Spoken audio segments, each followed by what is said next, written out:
नमस्कार दोस्तों, मैं उदय वर्मा वीएनकेडी स्टडी पोर्टल के यूट्यूब चैनल में आपका स्वागत करता हूं। आज हम सब इस वीडियो में यूपी स्पेशल जीके के अंतर्गत उत्तर प्रदेश की भौतिक स्वरूप एवं जलवायु के बारे में पढ़ेंगे।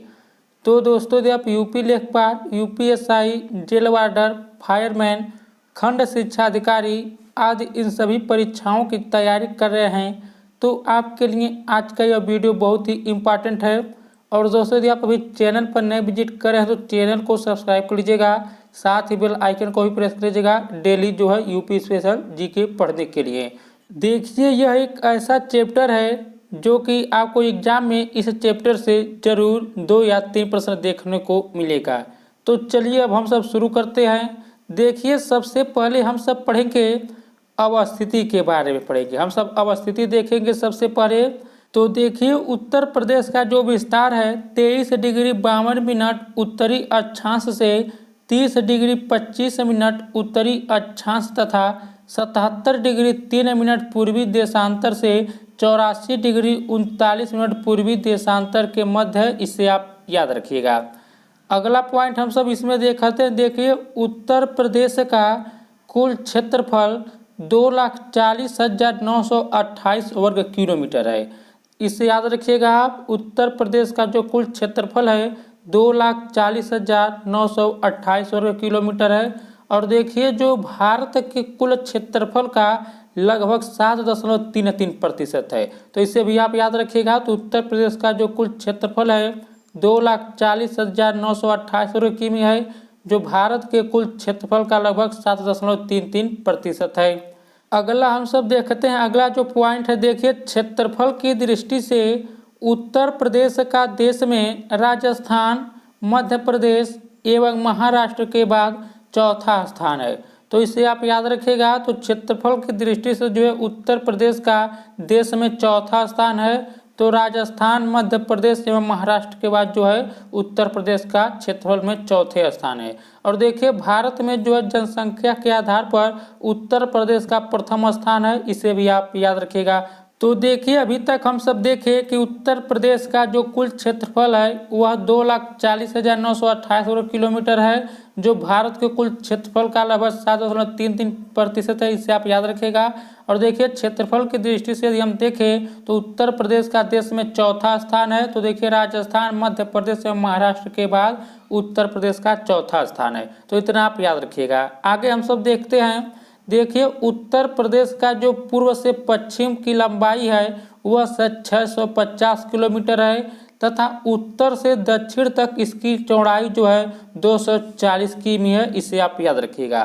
तो देखिए, उत्तर प्रदेश की जो पूर्व से पश्चिम की लंबाई है 650 किमी है और उत्तर से दक्षिण तक जो इसकी चौड़ाई है 240 किमी। इसे आप याद रखिएगा। और दोस्तों, ये अभी जान लीजिए, उत्तर प्रदेश का जो सबसे पूर्वी जिला है बलिया है, सबसे पश्चिमी जिला शामली है, उत्तरी जिला सहारनपुर है और सबसे दक्षिणी जिला सोनभद्र है। इसे भी आप याद रखिएगा।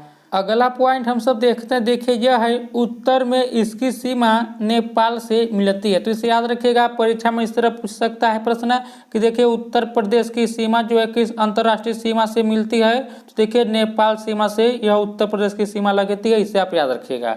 और देखिए, तथा उत्तर पश्चिम में यह उत्तराखंड एवं हिमाचल प्रदेश, पश्चिम में हरियाणा एवं दिल्ली, दक्षिण पश्चिम में राजस्थान, दक्षिण एवं दक्षिण पश्चिम में यह मध्य प्रदेश, दक्षिण पूर्व में छत्तीसगढ़, पूर्व एवं दक्षिण पूर्व में झारखंड तथा पूर्व में बिहार राज्य की सीमा को स्पर्श करता है। तो इतना आप याद रखिएगा। तो देखिए, सबसे पहले हम सब पढ़े उत्तर में इसकी सीमा नेपाल देश से मिलती है। और देखिए, अभी हम सब पढ़े कि उत्तर पश्चिम में यह उत्तराखंड एवं हिमाचल प्रदेश से, पश्चिम में हरियाणा एवं दिल्ली से, दक्षिण पश्चिम में राजस्थान से, दक्षिण एवं दक्षिण पश्चिम में यह मध्य प्रदेश से, दक्षिण पूर्व में छत्तीसगढ़, पूर्व एवं दक्षिण पूर्व में झारखंड तथा पूर्व में बिहार राज्य की सीमा को स्पर्श करता है। तो यह हम सब देखे। और देखिए अभी आप याद रखिएगा उत्तर प्रदेश की जो सीमा है, यानी देखिए यह कुल 8 राज्य और एक केंद्र शासित प्रदेश, यानी कुल 9 राज्यों से यह स्पर्श करते हैं। इसे भी आप याद रखिएगा।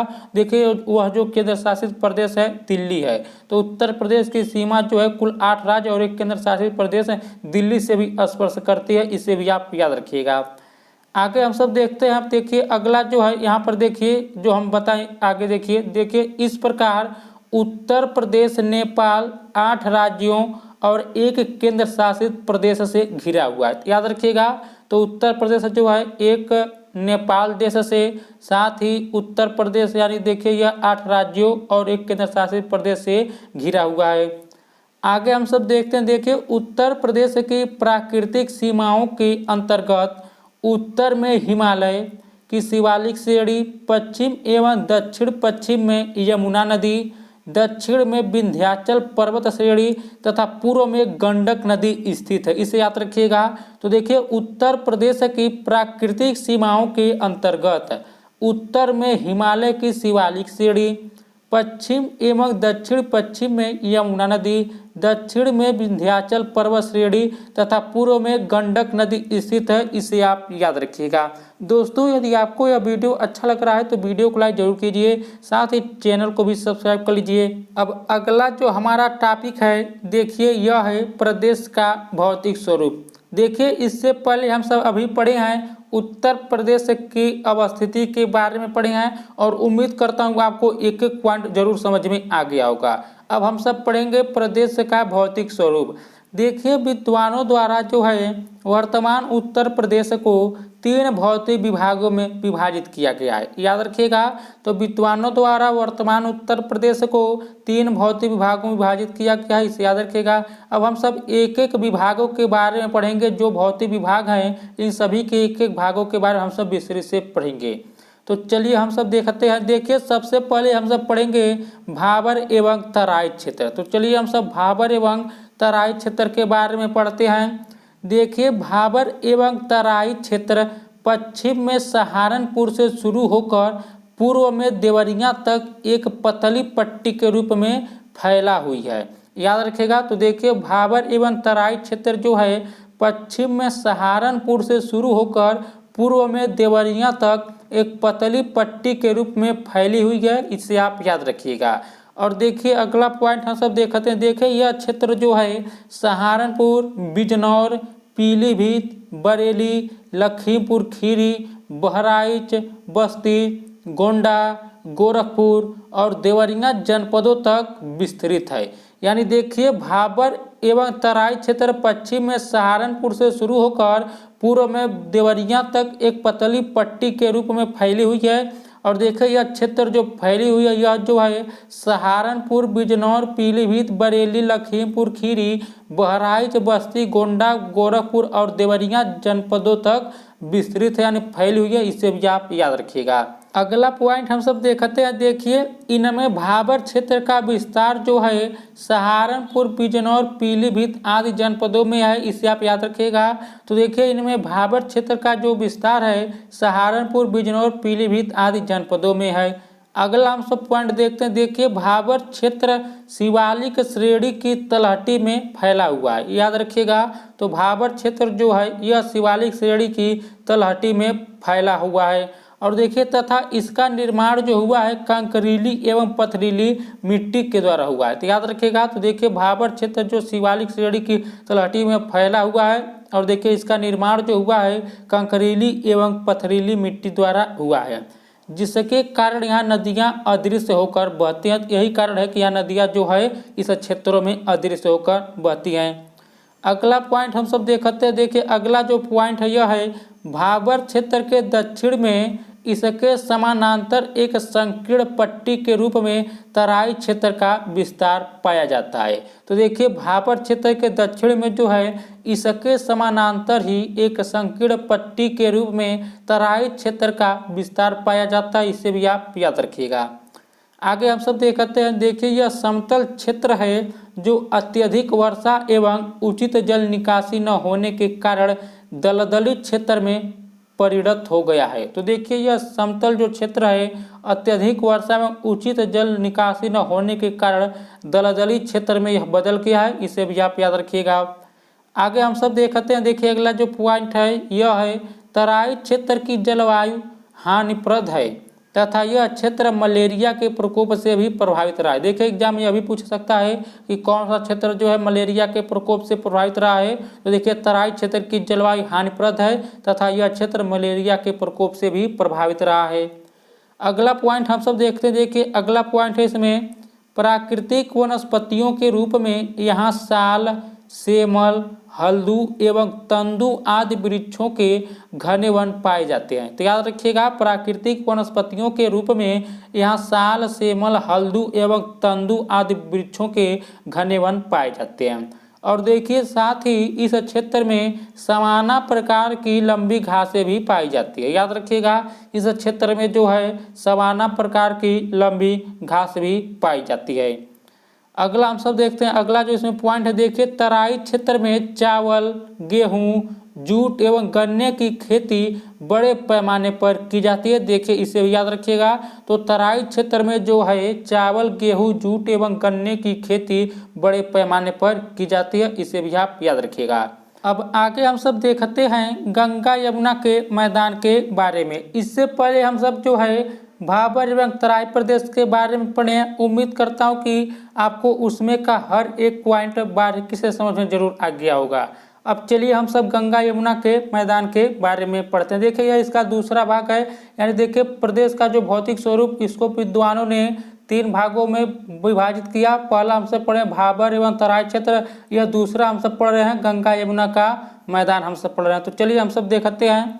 देखिए तराई क्षेत्र के दक्षिण में विस्तृत इस मैदान का निर्माण गंगा यमुना एवं उसकी सहायक नदियों यथा रामगंगा, गोमती, घाघरा, शारदा, ताप्ती, गंडक आदि द्वारा निक्षेपित जलोढ़ मिट्टी द्वारा हुआ है।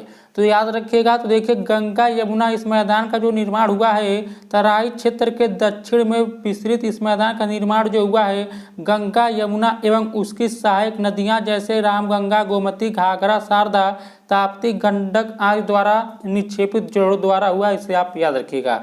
और देखिए यह जो मैदान है यानी गंगा यमुना का मैदान, देखिए यह विश्व के सर्वाधिक उपजाऊ मैदानों में से एक है। देखिए इतना जो है कभी एग्जाम में पूछ भी सकता है कि विश्व का सर्वाधिक उपजाऊ मैदानों में से कौन सा मैदान है। तो देखिए गंगा यमुना का मैदान जो है यह विश्व के सर्वाधिक उपजाऊ मैदानों में से एक माना जाता है। अब आगे हम सब देखते हैं इसमें अगला जो पॉइंट है देखिए यह है इस मैदान का निर्माण अभिनूतन एवं अति नूतन काल में हुआ। याद रखिएगा इस मैदान का निर्माण जो हुआ है अभिनूतन एवं अति नूतन काल में हुआ है। इस प्रकार यह मैदान भूगर्भिक दृष्टिकोण से नवीन क्षेत्र है। याद रखिएगा इसे। तो इस प्रकार यह मैदान जो है भूगर्भिक दृष्टिकोण से नवीन क्षेत्र है। आगे हम सब देखते हैं, देखिए संरचना के आधार पर इस मैदान को 2 उप भागों में बांटा गया है। तो देखिए पहला है बांगर, दूसरा है खादर। याद रखिएगा। तो देखिए यह जो गंगा यमुना का मैदान है इसको जो है संरचना के आधार पर यानी इसके संरचना के आधार पर गंगा यमुना के मैदान को 2 उप भागों में बांटा गया। देखिए पहला है बांगर, दूसरा है खादर, इसे आप याद रखिएगा। चलिए हम सब देखते हैं बांगर क्या है और खादर क्या है। तो देखिए बांगर जो है यह पुरानी जलोढ़ मिट्टी से निर्मित है जहां बाढ़ का पानी प्रवेश नहीं कर पाता, उसे बांगर कहते हैं। याद रखिएगा।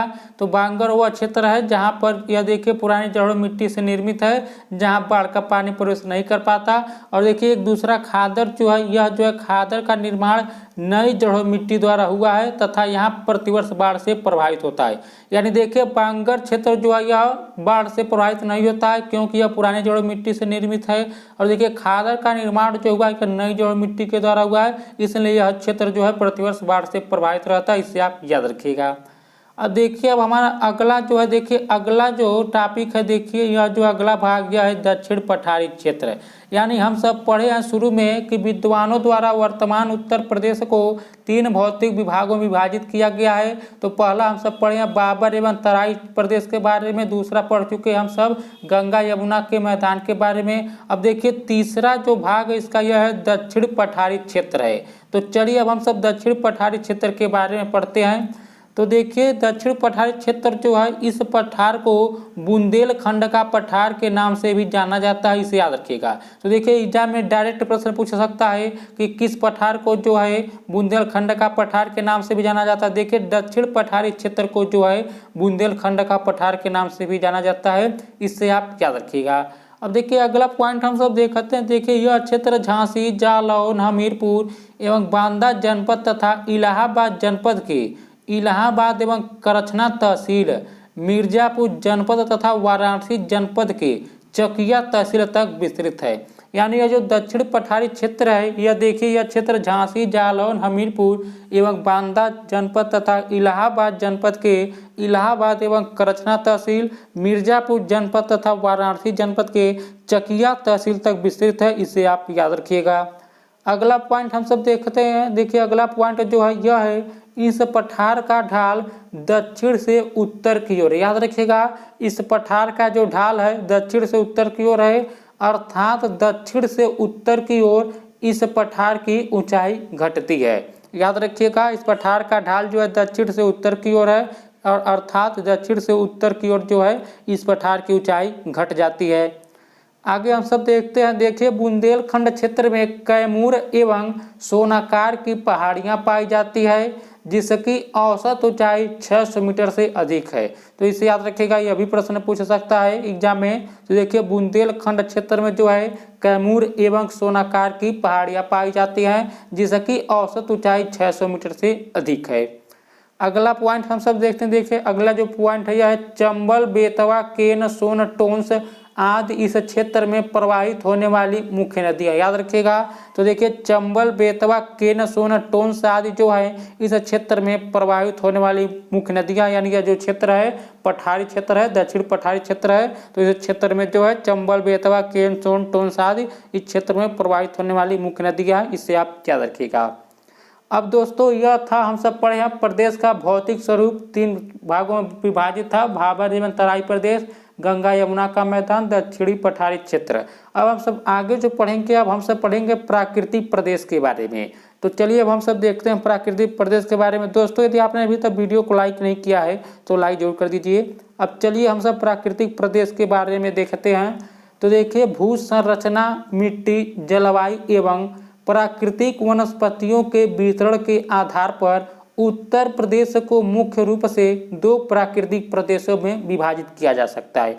यानी देखिए भू संरचना, मिट्टी, जलवायु एवं प्राकृतिक वनस्पतियों के वितरण के आधार पर उत्तर प्रदेश को मुख्य रूप से 2 प्राकृतिक प्रदेशों में विभाजित किया जा सकता है। तो देखिए एक जो है दक्षिणी पठारी प्रदेश में, दूसरा उत्तरी मैदानी प्रदेश में। तो देखिए एक है दक्षिणी पठारी प्रदेश, दूसरा है उत्तरी मैदानी प्रदेश। अब हम सब आगे देखते हैं। अब चलिए हम सब दक्षिणी पठारी प्रदेश के बारे में देख लेते हैं कुछ।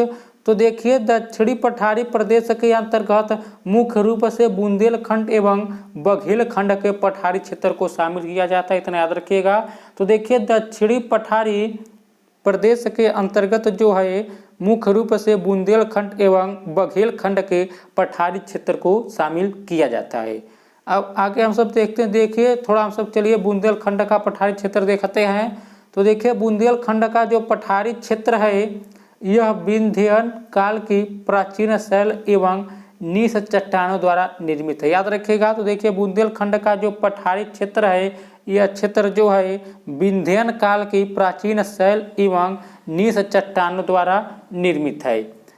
आगे हम सब देखते हैं अगला जो पॉइंट है, इसमें देखिए इस पठार के निचले भागों में लाल रंग की मिट्टी की प्रधानता है और देखिए इस पठार की सामान्य ऊंचाई जो है 300 मीटर है। कुछ स्थानों पर ऊंचाई 450 मीटर से अधिक है। देखिए मिर्जापुर सोनभद्र की पहाड़ियां लगभग 600 मीटर तक ऊंची है, तो इसे आप याद रखिएगा। अगला पॉइंट हम सब इसमें देखते हैं। देखिए इस क्षेत्र में मानसूनी प्रकार की जलवायु पाई जाती है, जहां औसत वार्षिक वर्षा लगभग 100 सेमी से होती है, यानी 100 सेंटीमीटर होती है। तो देखिए इस क्षेत्र में मानसूनी प्रकार की जलवायु पाई जाती है, जहां औसत वार्षिक वर्षा लगभग 100 सेंटीमीटर तक होती है, इतना आप याद रखिएगा। और देखिए ग्रीष्म ऋतु में इस क्षेत्र का औसत तापमान लगभग, देखिए हम सब यह बुंदेलखंड का पठारी क्षेत्र के बारे में पढ़ रहे हैं, तो देखिए ग्रीष्म ऋतु में इस क्षेत्र का औसत तापमान लगभग 28 से 32 डिग्री सेल्सियस एवं शीत ऋतु में 15 से 18 डिग्री सेल्सियस के बीच रहता है, इसे आप याद रखिएगा।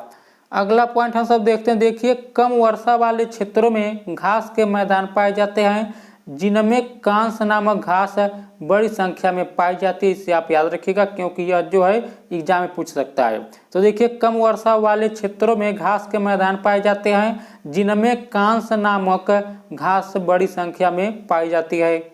अगला हम सब देखते हैं। देखिए अगला जो पॉइंट है यह है घास वाले भाग में पशु चारण का कार्य किया जाता है तथा ज्वार, चना, गेहूं इत्यादि फसलों की खेती भी की जाती है। तो देखिए घास वाले भाग में जो है पशुचारण का कार्य किया जाता है तथा ज्वार, चना, गेहूं इत्यादि फसलों की खेती भी की जाती है। अब चलिए हम सब जान लेते हैं बघेलखंड का पठारी क्षेत्र। देखिए इससे पहले हम सब देखे हैं सही बुंदेलखंड का पठारी क्षेत्र के बारे में हम सब देखे हैं। अब चलिए हम सब बघेलखंड के पठारी क्षेत्र के बारे में देख लेते हैं। तो देखिए यह क्षेत्र मुख्य रूप से मिर्जापुर जिले में विस्तृत है।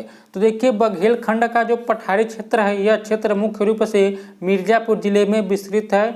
और देखिए इस क्षेत्र के जो औसत ऊंचाई है लगभग 450 मीटर है, इसे याद रखिएगा। तो इस क्षेत्र की जो औसत ऊंचाई है लगभग 450 मीटर है। देखिए बघेलखंड क्षेत्र की जलवायु बुंदेलखंड क्षेत्र के समान, यानी जितना जिस प्रकार जलवायु जो है बुंदेलखंड क्षेत्र की है सेम उसी तरह का जलवायु जो है बघेलखंड क्षेत्र की भी है, इससे भी आप याद रखिएगा। अब चलिए हम सब पढ़ेंगे मैदानी प्रदेश के बारे में। इससे पहले हम सब प्राकृतिक प्रदेश के बारे में पढ़े हैं, जिसमें बुंदेलखंड का पठारी क्षेत्र पढ़े हैं और बघेलखंड का पठारी क्षेत्र पढ़े हैं। अब हम सब मैदानी प्रदेश के बारे में पढ़ेंगे। तो देखिए राज्य में स्थित मैदानी प्रदेश को मुख्य रूप से 3 उपभागों में बांटा जा सकता है। तो देखिए राज्य में स्थित मैदानी प्रदेश को मुख्य रूप से 3 उपभागों में बांटा जा सकता है। और दोस्तों यदि आपने अभी तक चैनल को सब्सक्राइब नहीं किया तो सब्सक्राइब जरूर कर लीजिए, साथ ही बेल आइकन को भी प्रेस कर लीजिए और वीडियो को लाइक जरूर कर दीजिएगा। तो देखिए मैदानी प्रदेश जो है राज्य में स्थित मैदानी प्रदेश को मुख्य रूप से 3 उपभागों में बांटा जा सकता है। तो देखिए इसमें जो सबसे पहला उपभाग है यह है ऊपरी गंगा का मैदान। तो देखिए हम सब पढ़ेंगे ऊपरी गंगा के मैदान के बारे में। तो देखिए ऊपरी गंगा का मैदान उत्तर में शिवालिक की पहाड़ियों, दक्षिण में बुंदेलखंड के तथा दक्षिण पश्चिम में मालवा के पठार से घिरा हुआ है। तो देखिए ऊपरी गंगा का मैदान जो है उत्तर में शिवालिक की पहाड़ियों, दक्षिण में बुंदेलखंड के तथा दक्षिण पश्चिम में मालवा के पठार से घिरा हुआ है। और देखिए इस मैदान की लंबाई यानी ऊपरी गंगा मैदान की जो लंबाई है 500 किलोमीटर है, जबकि इसकी चौड़ाई 80 किमी है, इससे भी आप याद रखिएगा। तो देखिए इस मैदान की लंबाई 500 किमी है जबकि इसकी चौड़ाई 80 किलोमीटर है। आगे हम सब देखते हैं। देखिए भाबर एवं तराई क्षेत्र इसी मैदानी भाग में स्थित है, यानी देखिए ऊपरी गंगा मैदान में ही जो है भाबर एवं तराई क्षेत्र स्थित है, इसे याद रखिएगा। देखिए भाबर एवं तराई क्षेत्र जो है इसी मैदानी भाग में स्थित है। देखिए यहाँ मानसूनी प्रकार की जलवायु पाई जाती है। ग्रीष्म ऋतु में इस क्षेत्र का औसत तापमान 30 से 34 डिग्री सेल्सियस तथा शीत ऋतु में 14 से 18 डिग्री सेल्सियस तक रहता है। तो देखिए यहाँ जो है मानसूनी प्रकार की जलवायु पाई जाती है। ग्रीष्म ऋतु में इस क्षेत्र का औसत तापमान 30 से 34 डिग्री सेल्सियस तथा शीत ऋतु में 14 से 18 डिग्री सेल्सियस तक रहता है। अब आगे हम सब देखते हैं, इसी हम सब आगे देखते हैं। देखिए इस क्षेत्र की वार्षिक वर्षा 100 से 150 सेमी तक है। अधिकांश वर्षा मानसूनी पवनों द्वारा जून से अक्टूबर माह के मध्य होती है, इसे भी आप याद रखिएगा। देखिए प्राकृतिक वनस्पतियों के रूप में इस क्षेत्र में साल, सेमल, ढाक, हल्दू एवं तेंदू के वृक्ष पाए जाते हैं। देखिए हम सब जो पढ़े ऊपरी गंगा मैदान के बारे में पढ़ रहे हैं। तो देखिए प्राकृतिक वनस्पतियों के रूप में इस क्षेत्र में साल, सेमल, ढाक, हल्दू एवं तेंदू के वृक्ष पाए जाते हैं। इनके अलावा इस क्षेत्र में सवाई और समसमई नामक लंबी घासें पाई जाती हैं, जिसका उपयोग कागज उद्योग में होता है, याद रखिएगा। तो देखिए इनके अलावा इस क्षेत्र में जो है सवाई और समसई नामक लंबी घासें पाई जाती है, जिसका उपयोग कागज उद्योग में होता है। आगे हम सब देखते हैं, देखिए इसी में आगे है, इस क्षेत्र में वनों की अधिकता है। उपजाऊ जमीन होने के कारण वनों को साफ कर कुछ क्षेत्रों में चावल एवं गन्ने की खेती की जाती है। तो देखिए इस क्षेत्र में वनों की अधिकता है, उपजाऊ जमीन होने के कारण वनों को साफ कर कुछ क्षेत्रों में चावल एवं गन्ने की खेती की जाती है। यह हम सब पढ़े हैं ऊपरी गंगा मैदान के बारे में। अब हम सब पढ़ेंगे मध्य गंगा मैदान के बारे में। तो देखिए इस क्षेत्र का निर्माण नदियों द्वारा निक्षेपित जलोढ़ मिट्टी के द्वारा हुआ है। और देखिए इस मैदान की ऊंचाई समुद्र तल से 145 से 225 मीटर के बीच है तथा इसका ढाल उत्तर पश्चिम से दक्षिण पूर्व की तरफ है, इसे याद रखिएगा। तो देखिए मध्य गंगा का मैदान जो है, इस क्षेत्र का निर्माण नदियों द्वारा निक्षेपित जलोढ़ मिट्टी के द्वारा हुआ है। इस मैदान की ऊंचाई समुद्र तल से 145 से 225 मीटर के बीच है तथा इसका ढाल जो है उत्तर पश्चिम से दक्षिण पूर्व की तरफ है, इसे आप याद रखिएगा। आगे हम सब देखते हैं, देखिए बांगर और खादर क्षेत्र इसी मैदानी के अंतर्गत आते हैं। तो देखिए बांगर और खादर जो क्षेत्र हैं इसी मैदानी क्षेत्र के अंतर्गत आते हैं, तो इसे याद रखिएगा। तो देखिए बांगर पुरानी जलोढ़ है जहां बाढ़ का पानी नहीं पहुंच पाता है, जबकि खादर नवीन जलोढ़ वाला क्षेत्र है जो बाढ़ के समय जलमग्न रहता है। हम सब पीछे बांगर और खादर के बारे में पढ़े हैं, तो एक बार और जान लीजिए। तो देखिए बांगर जो है यह पुरानी जलोढ़ है जहाँ बाढ़ का पानी नहीं पहुँच पाता है, जबकि खादर जो है नवीन जलोढ़ वाला क्षेत्र है जो बाढ़ के समय जलमग्न रहता है। अब आगे हम सब देखते हैं, देखिए इस क्षेत्र में नदियों द्वारा जमा किए गए बालू से टीले का निर्माण हुआ है जिसे स्थानीय भाषा में भूर कहा जाता है, इसे याद रखिएगा। तो देखिए इस क्षेत्र में नदियों द्वारा जमा किए गए बालू से टीले का निर्माण हुआ है जिसे स्थानीय भाषा में भूर कहा जाता है। आगे हम सब देखते हैं, आप देखिए अगला हम सब इसमें पढ़ेंगे पूर्वी गंगा का मैदान। देखिए हम सब यह मैदानी प्रदेश के बारे में पढ़े और देखिए मैदानी प्रदेश को 3 उपभागों में विभाजित किया गया है। इससे पहले हम सब इसका पहला ऊपरी गंगा का मैदान ये अभी पढ़ चुके, दूसरा हम सब मध्य गंगा का मैदान ये अभी पढ़ चुके। अब हम सब पढ़ेंगे पूर्वी गंगा के मैदान के बारे में। तो देखिए इस मैदानी क्षेत्र का विस्तार जो है उत्तर में तराई प्रदेश से दक्षिण में विंध्य प्रदेश के बीच है, इसे याद रखिएगा। देखिए पूर्वी गंगा मैदान यानी इस मैदानी क्षेत्र का जो विस्तार है उत्तर में तराई प्रदेश से दक्षिण में विंध्य प्रदेश के बीच में है। देखिए खादर यानी जलोढ़ नवीन जलोढ़ क्षेत्र का अधिकांश विस्तार इसी मैदानी भाग में है, यानी खादर क्षेत्र का विस्तार जो है अधिकांश विस्तार इसी मैदानी भाग में है।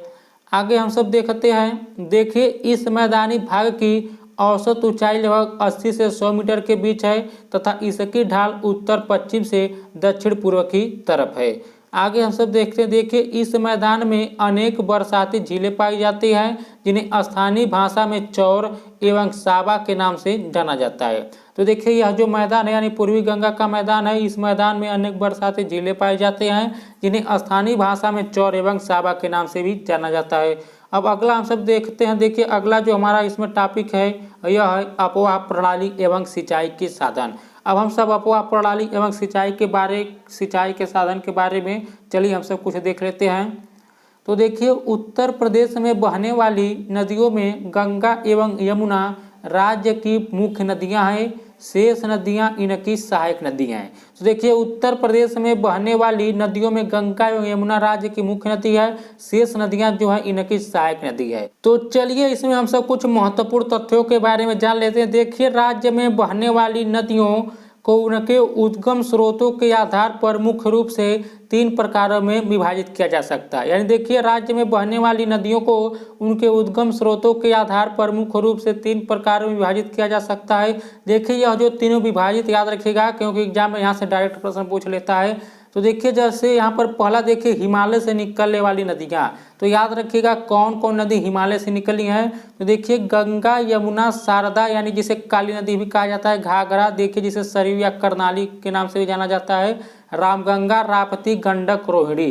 तो देखिए यह जितनी नदियाँ हैं यह सभी जो है हिमालय से निकलने वाली नदियाँ हैं। एक बार और देख लीजिए, तो देखिए हिमालय से निकलने वाली जो नदियां हैं गंगा यमुना शारदा घाघरा सरयू या करनाली रामगंगा राप्ती गंडक रोहिणी, यह सभी हिमालय से निकलने वाली नदियां, इसे याद रखिएगा। दूसरा हम सब देखते हैं, देखिए मैदानी भाग से निकलने वाली नदियां। तो देखिए जो मैदानी भाग से निकलने वाली नदियां हैं वह है वरुण कहीं वरुणा गोमती सई पांडो ईशान।